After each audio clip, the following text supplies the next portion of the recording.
welcome back to Sage and Stone Homestead. My name is Heather. I have an update for the seedlings for the springtime. It looks like all the broccoli has come up as well as all the cabbage. We're still waiting on the kales over here and the onions, but it's going well. Got the kids working on their new garden beds. And then I've grabbed a few things for the barn. It is January 1st. It's a lovely day outside. I feel like this is warm for this time of year. Again, or still. Quick update on the bunnies. I did pull 2 more dead babies out today. One from Promptly's nest and then one from Jumper's. Here's what I brought down for the goats. They've really been going through the zinc, so I bought 2 more of these. These are actually cheaper on Amazon than they are on Jeffers right now. And this is what I really want to show you guys. Isn't this cute? We're gonna put this over here by our little wieners. That's for you. Won't that be cute?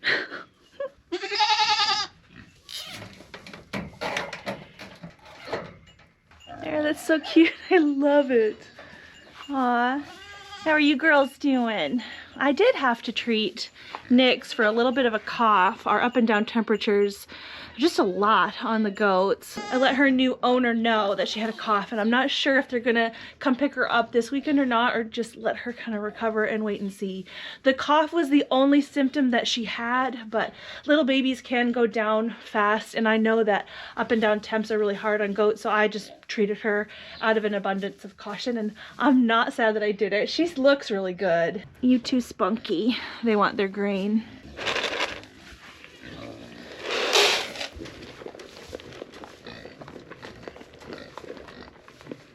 You can hear Chloe outside. You want yours too, don't you? Hey, sweet girl. You want that, don't you?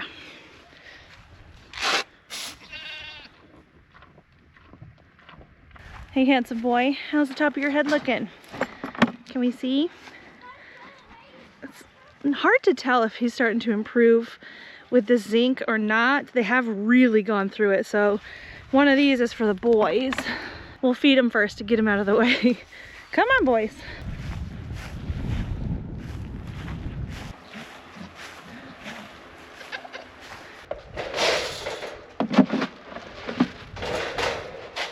Farrell is really the only one dealing with a bald head. He did this last year too. It might be getting better. It's hard to tell. Hair missing in certain spots and like brittle feet, more of a brittle hair quality. Those can all be signs of a zinc deficiency. This here's a protein pail that they haven't really messed with this year. It looks dusty because of the zinc. This is where I've been giving them their zinc.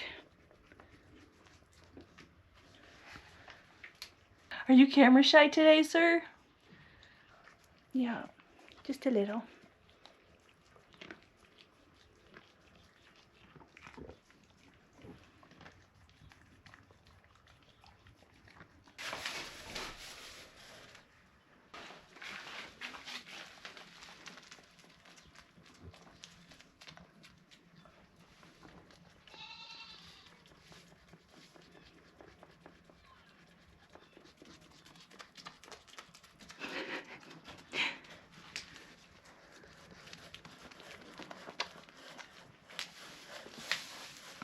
It's not impossible that his hair loss is due to mites.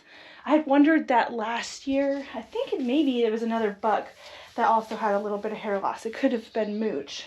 The reason that I'm not really thinking that this year is no other boys seem to be afflicted. So I think that maybe he's just extra ruddy and maybe has a little bit more of a need for the zinc.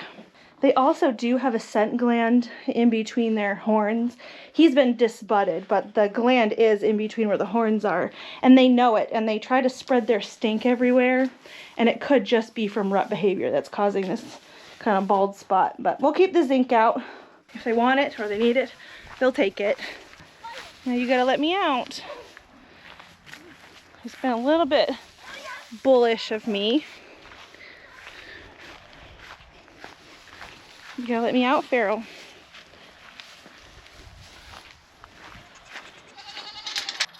don't bite. Herd. I did also buy one for the girls, and so we'll see what they think. They do have free choice mineral here and some baking soda. Hey, really all of them look great, but my senior doe, Christine, she has a little bit of hair that's lost on the top of her head too, and just a little bit on the front of her face by her nose. What do you think of this? I'm gonna go put it over here for you, just in case. Margie's very nosy. What's in here? It's not an animal cracker. Little zinc for you. Little boost if you need it, huh? I've heard of the free choice mineral bars, and I've thought about it. I have, you know, a little bit of that going on over here. It's not loose mineral, but I do have a selenium block and a cobalt block over here. I like the idea of the mineral bar in theory until I hear that people's goats are eating like $800 worth of minerals in 6 months. Something just seems a little bit off to me when there's that much consumption of mineral, like they're eating it like it's food. I'm not saying that the goats don't need it and that they don't know what they want when they're eating it, but I don't know, it seems like a lot. Like, why are they that deficient? What is that deficient, either in the land or in their feed? I feel like something else has to change rather than just keep providing the loose minerals. Obviously, you do that to supplement while you're still working on whatever it is that is causing the imbalance, if that makes sense. So if you've got a lot of pasture, but your goats are eating mineral like it's food, maybe the pasture needs some work so that the minerals from the ground can actually come out of the ground and into the forage. So I'm still kind of in the research phase and figuring out what I think is best for my herd. I know darn well that our pasture and our land needs work. I haven't done any soil tests or anything like that.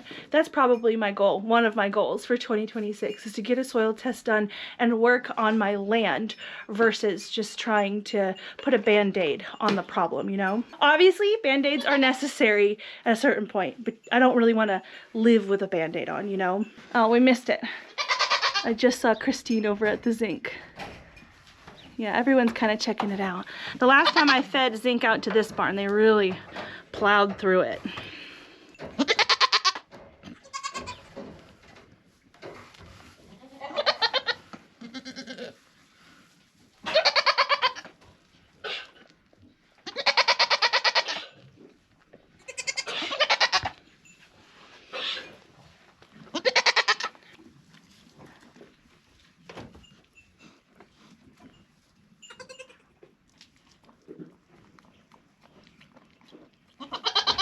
We want to show you mushrooms that we found. You found mushrooms? Yeah. Sweet. We want to show you them. In January? Yeah, I want to. Okay. I want you to see them. I'm coming.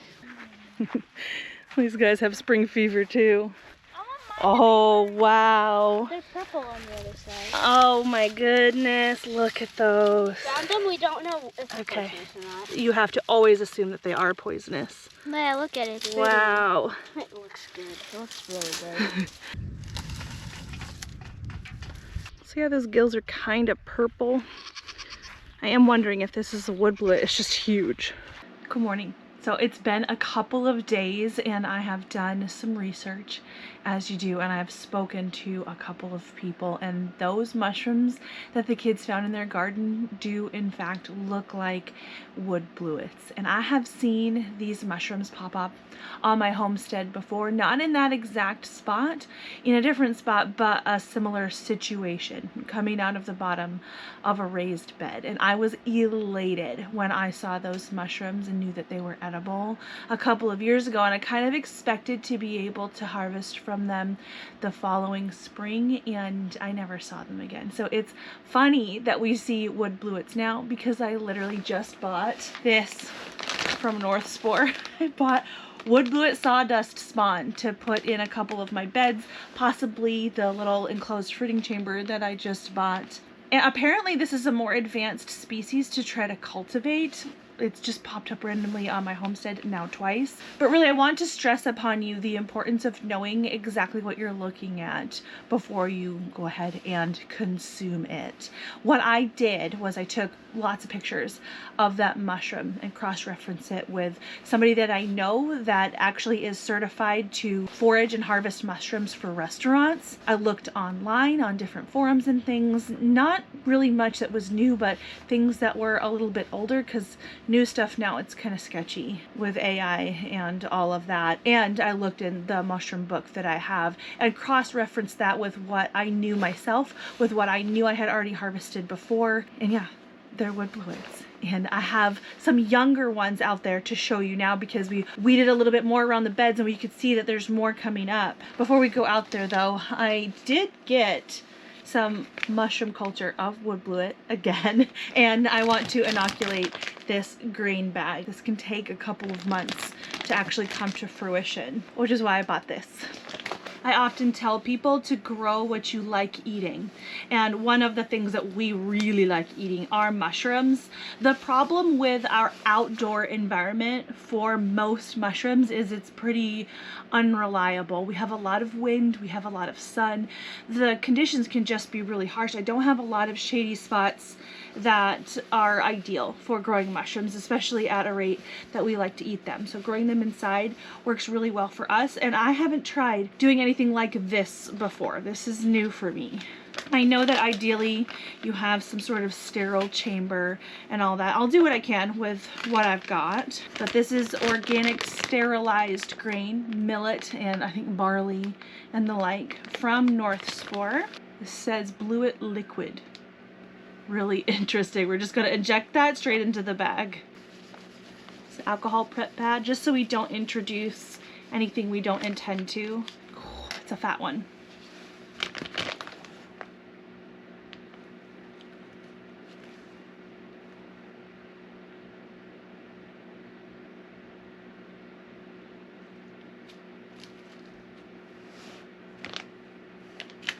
It said to insert 2.5 to 5 mLs into approximately 3 pounds of sterile substrate. So I probably could have only used half of what this came with, but I only have one of these bags. They say you can refrigerate the excess, but hopefully putting the entire thing in there makes sure it cultures well. We'll see. It's going to take some time. Just going to set it to the side out of direct sunlight. Over here is my seed starting space, and when I'm not starting seeds, this is where I have been growing my mushrooms. The seeds are looking great. This is for the late winter, early spring garden. But down below, I do have some mushrooms growing. These are lion's mane, and I actually need to harvest this soon. There's quite a few growing out of there. And then I've got some in here that are in early phases of growing. I've cut a slit in the bag and just let them breathe. I don't see any pinning going on inside the bag, which is when the mushrooms really start to grow. Got some chestnuts, Black King, and then Nameko. I think today the kids are going to be filling their raised beds. But right here's where we harvested the wood blewits. Look, these are the immature ones, or the younger ones. This is what's left from the other day. These were a lot older, but this is what they look like when they're younger. Purple.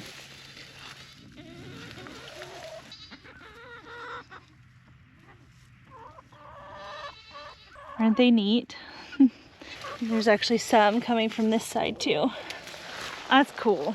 The other place that we have found these wood blewit mushrooms is actually across the yard in my perennial garden. It looks a mess now, but this particular bed is where they came out of, kind of underneath the elderberry plant. That looks different this time of year, doesn't it? Yeah, around in here. And I haven't seen them come up again. The year that I saw them here, I intentionally left some and I harvested carefully. You really don't want to just pull them out of the ground, because you're going to be pulling some of the mycelium with the fruiting body. The part that we eat is kind of like an iceberg. This part is the tip of the iceberg, and the real, I guess, biomass of the mushroom is the mycelium, which is essentially like a root system. And then the mushrooms, when they mature, they also put down spores, which helps spread the mycelium around. It's really neat. So I had left them, but you know, sometimes the conditions have to be just right for fruiting. And I think sometimes that's where this variety is hard. When I was reading, trying to figure out if I was seeing what I really thought I was seeing, it said something about the wood blewits needing a freeze cycle in order to fruit. So the warmer days and then the sudden freezes and then warmer days again, that was perfect for these guys. Wow. Yeah, they only picked one that wasn't nearly rotted enough.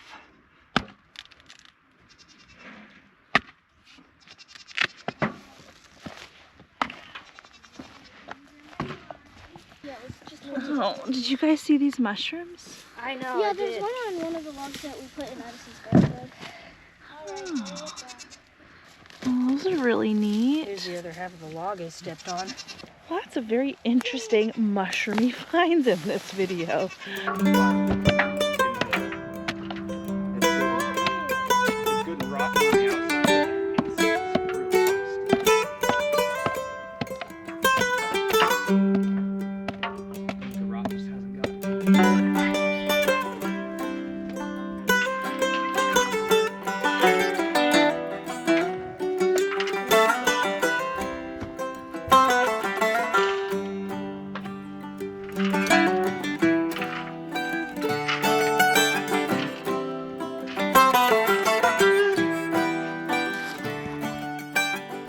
Good morning. It's a little bit breezy outside, but it's beautiful. And another beautiful thing are these Green Magic hybrid seedlings. I had been putting about 3 seeds per hole, but I think I maybe have 3 seeds per hole in some of these. But I noticed in planting these for, a couple seasons now, twice a year, that the germination rate on these seeds from Haas is so good that I decided to only put 2 seeds per hole this time, but I still have quite a bit to thin out here. The reason that I overplant my seedlings is so that I can ensure that I do have at least 1 plant per hole. This just helps me with my garden planning, so I know exactly how many plants I'm gonna have while minimizing the stress on their roots. Some plants can handle root disturbance better than others. Look at them. These are not very old at all, and this is how long their root systems are already. It's incredible. And I really like these ones. These are from the American Tray Company. I get them from Epic Gardening, and I believe these are the 4-inch deep. I have some that are a little shorter, but most plants prefer the deeper type of cell. A plant that maybe doesn't care too much about the shorter cells would be something like a lettuce, but these broccoli are already stretching their roots out. So because that root system is already so developed, when I thin out my plants, I like to just cut the extra one off at the top so that it's going to give space for the plant that I want to keep without disturbing the root system below. I just have these little shears. I have these left over from the days when I was a seamstress.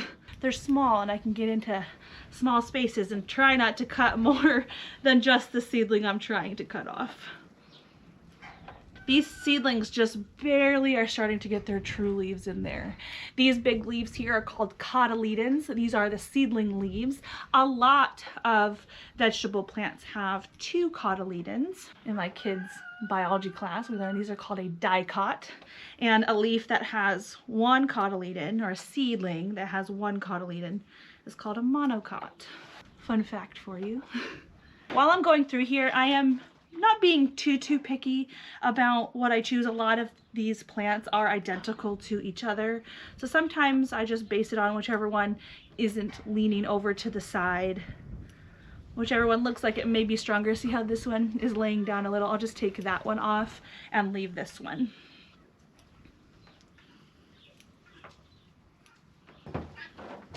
Got the broccoli all done. There's 32 broccoli plants here. And right here we have cauliflower, cabbages, and then kales. The kales got a little bit later of a start, and some of these little kale plants are actually sort of stuck inside their seeds.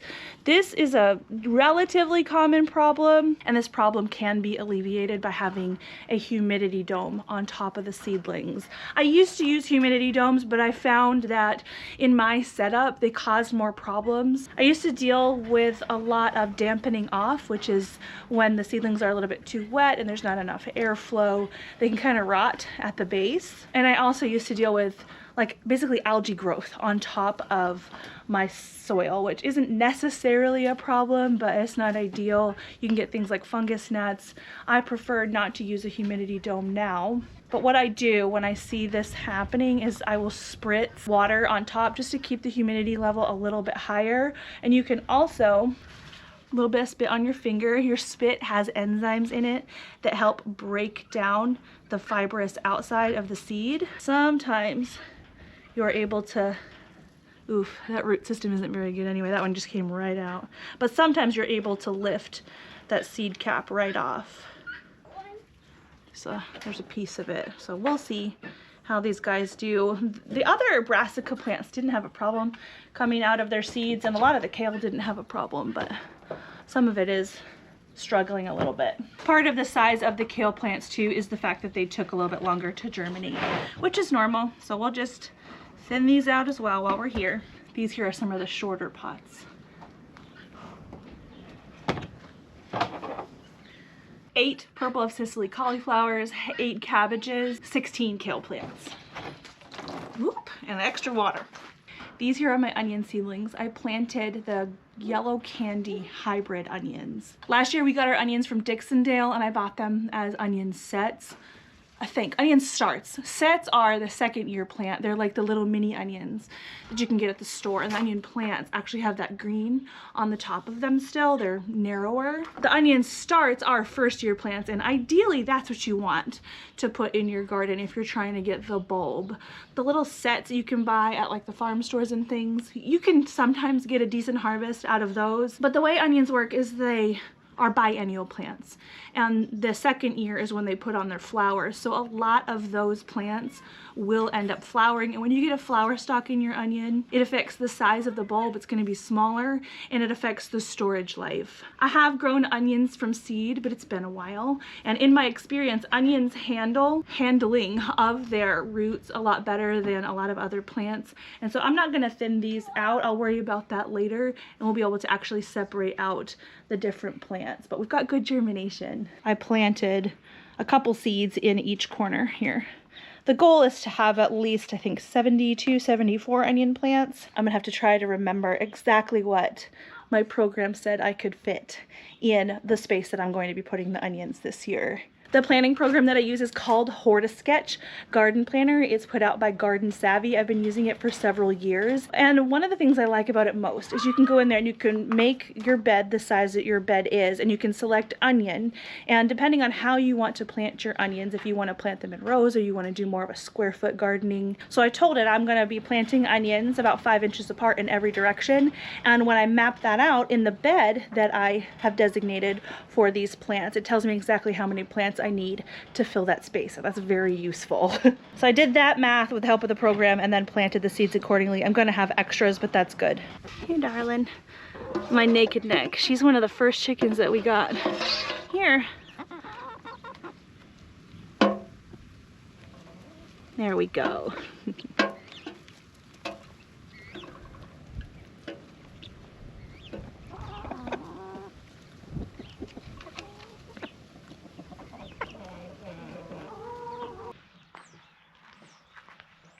I've been trying to pay extra close attention to the kits that have been born recently. We've had a really hard couple of years with our rabbits and keeping their kits alive. Really, for a time, it was hard to breed them to begin with, but at this point, it's been hard for them to keep their kits alive for whatever reason. And so I've been a lot more intent on making sure that I am counting the babies every single day and pulling out the dead ones, because if a dead baby stays in the nest for an extended period of time, that's going to ruin the rest of the litter. You can imagine why. I think the last time I had you guys with me for counting kits, that was when Jumper here first delivered, and she had 6. She's down to 4. Yesterday morning, she still had 4, and they looked great. So that's the number we're looking for today. They're getting a lot bigger. There's 1 baby. Eyes still closed. 2. This one is smaller, and it's a little bit thinner. It's not worrying me quite yet. This kit still has a lot of vitality and vigor. It will probably be able to get fed the next time she jumps into the nest. So I'll keep my eye out and make sure that that kit does have a full belly later on this evening when I do my evening check. Here's number 3. Yeah, we got another dead one.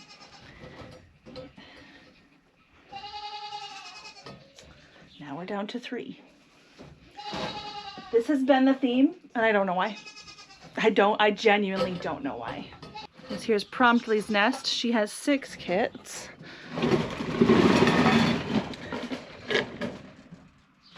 Hers are all black, and they're starting to open their eyes. So cute, very big. 1, 2.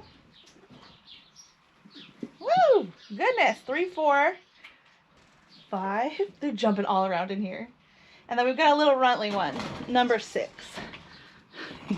I think you're going to be able to see the difference in size here. So I'm going to keep an eye on this guy. I've been keeping an eye on him for a little bit.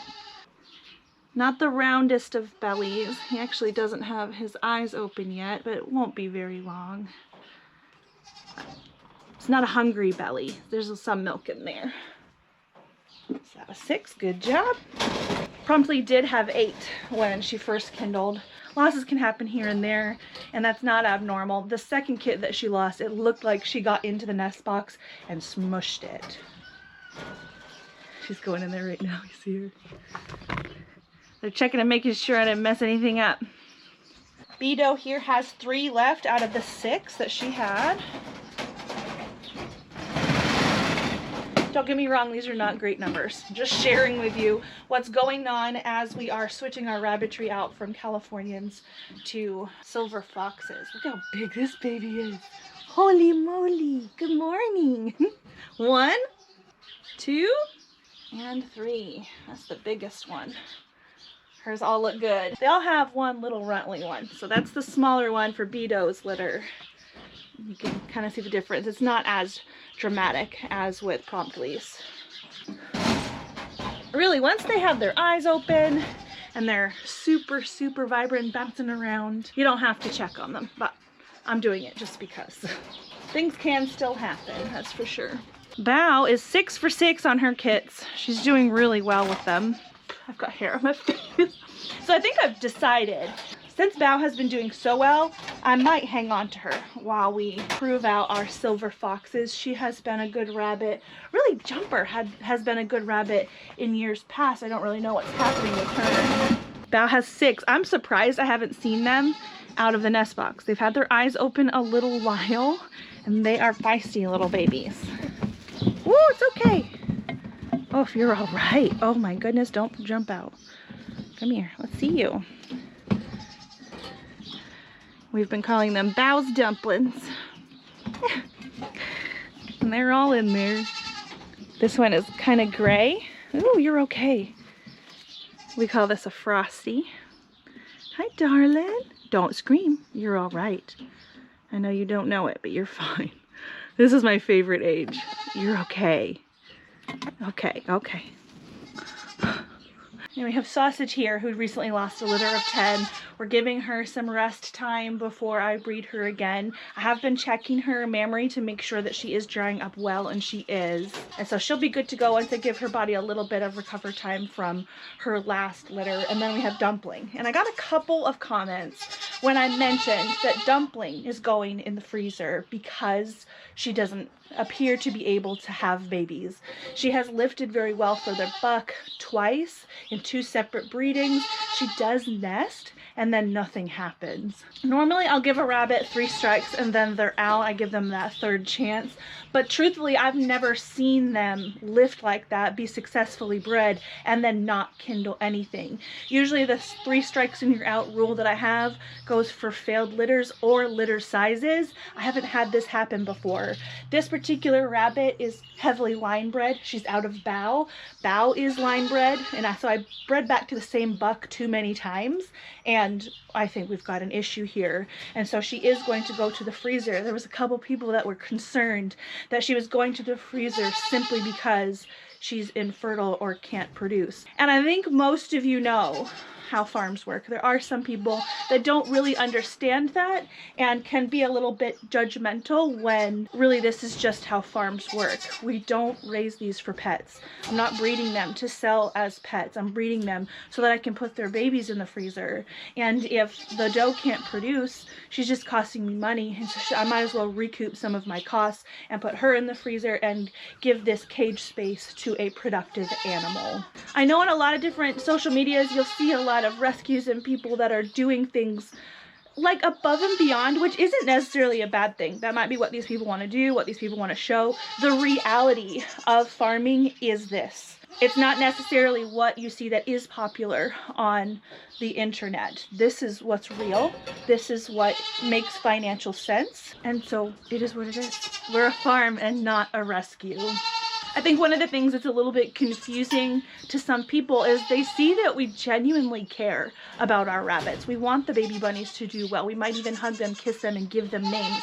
That doesn't mean that they're not livestock animals here for a purpose. And again, if that purpose can't be fulfilled, they need to serve the Plan B purpose, which for her, it's meat on the table. And I will also be using her fur for I don't know what. But she does have value. Her value to me has just shifted from a productive animal to one that feeds my family. And I will put her in the freezer. I just don't know when yet.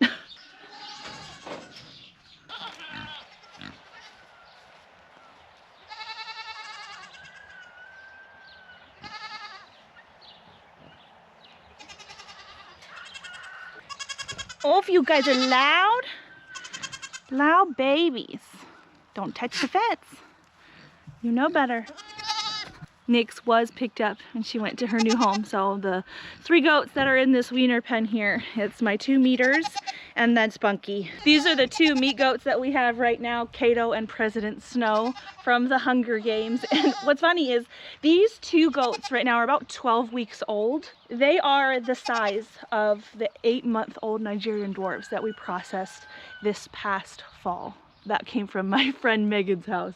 So if you're in this thing with goats for milk and meat, Nigerian dwarves are fine, okay? They'll do the job. That may be what fits in your area. You may care more about the butterfat in the milk. But if you want meat and milk, at least do a combination of the Nigerian with a standard breed. They grow exponentially faster. It's not just twice as fast. It's like a lot faster. I am still going to take these guys out until October to process them. That's just our normal processing time. And really, once we get into springtime, they will mostly eat off of our land. And I do need as many goats as I can to help keep our pastures down. That keeps coyotes away and just is general land maintenance for us. It's another bonus that our goats serve for us. So I can grow them bigger on very, very little input. And so they'll probably be close to 100 pounds at butcher date, which is awesome. And yes, they have names, and yes, they get treats and loves in the meantime. It's a little bit later, same day. My kids just came to get me because they said Red was panting. So this is the 6th. As you know, Red actually currently has her face stuffed in the feeder. Some of these girls are very pregnant, so I'm not surprised that they're feeling hot when it's 65 degrees outside. You girls are crazy. How you doing, Red Girl? Did I scare you? I'm sorry. I'm sorry, Mama. Frenzy thinks it's all about her, per usual. Hey, are you okay? Is it hot outside? Is it hot outside? His little mess. So I did want to come out and just get my eye on her, just to make sure she's not panting in a weird way. Even some of my non-pregnant girls over here are acting a little bit, you know, just breathing a little bit harder. That's because it's not supposed to be 65 degrees in January. Look at these new udders coming in. About 1 month left for this cutie. Yeah, we're looking at you, girl. I know, are you hot? Huh? Are you hot? Do y'all need the fan? Sorry. There. That's ridiculous. How are you, Shindy? You're the giant one. She's holding up well. The camera does not do her worth justice. It just slims you right out, which is unusual, but dang. Yes, the girls were worried about you. You're okay though.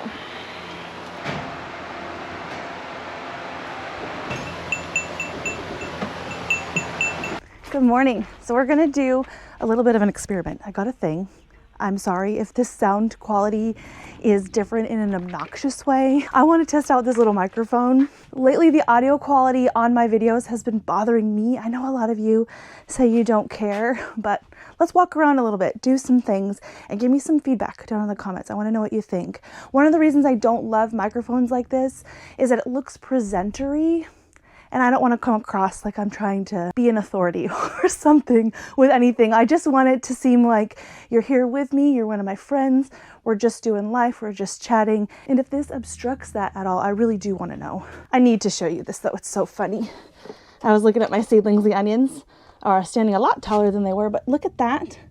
Y'all, that is an entire cluster of tomatoes that came up in the onions. I'm gonna pull those out. Oh my goodness, there's even more. Oh, that's so funny.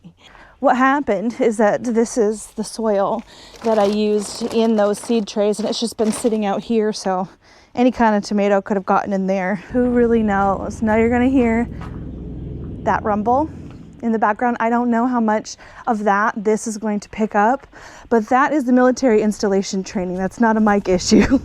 Oh, the starlings are here. Ooh. There's an entire flock of starlings too down in the back. I want to show you this, but let's see if we can see the starlings.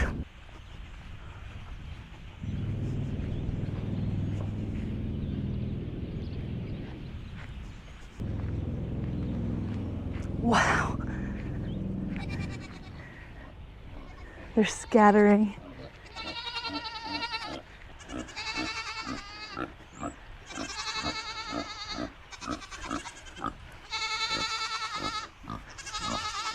I wondered if we'd be able to hear the starlings, but I don't think so. Not over the pigs and the goats. Can you tell it's feeding time? Good morning, boys. This is another warm one. How are ya? You guys see those birds in the sky? Good morning. I know. Camera looks a little different, huh?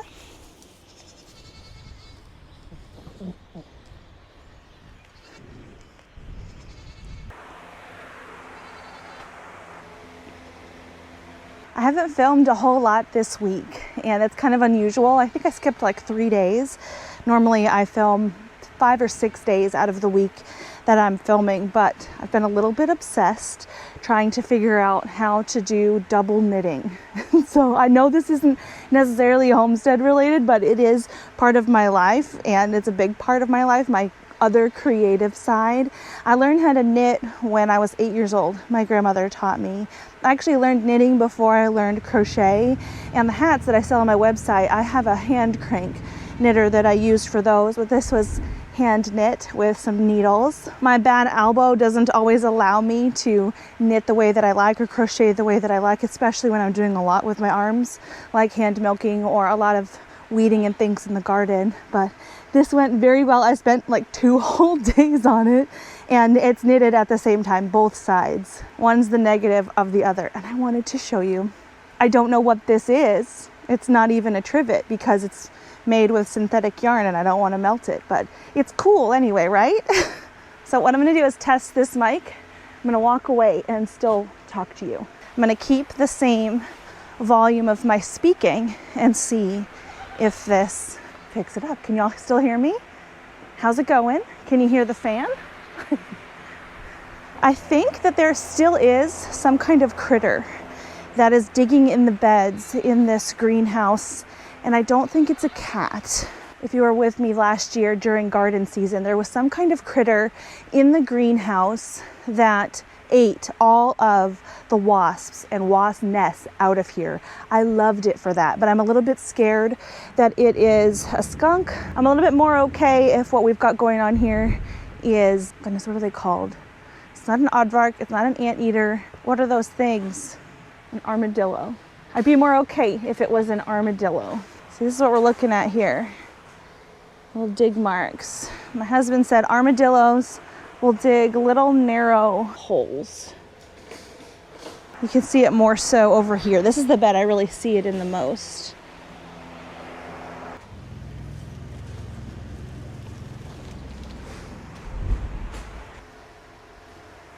Check out the shallots and how well they're doing. I think they're liking that the days are lengthening out. See, something's digging in here. So far, it doesn't seem to be uprooting any plants, but I don't know. I don't really want it digging in the beds. Ruckus. Yeah, do you need food? Is that how we'll close this out? Feeding Ruckus. He's so desperate for food. Look at him. Just emaciated boy. Sounds like the starlings moved on to the little bit of forest that's back there. Yeah, so you guys hungry too? Always.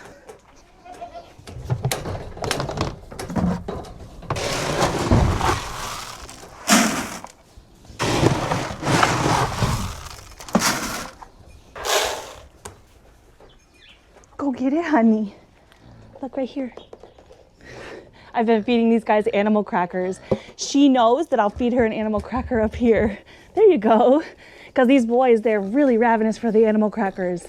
And poor little Spunky doesn't get any. So she found the food though.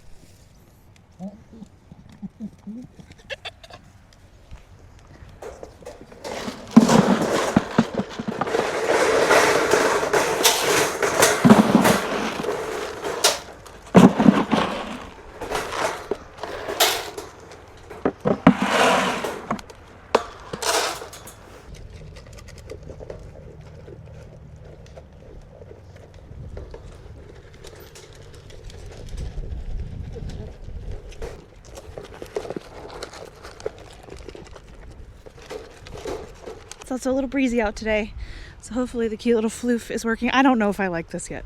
I think one thing that I'm not gonna like about it is that it may not pick up the external sounds, the sounds of the farm, while I have it clipped to me. And usually I will put the camera in front of the animal or something and you can really hear them eating, their vocalization, their noises. I've got them at least. For things like Q&As, it could be worth it, but I don't know. Let me know what you guys think. I'll see you guys again soon.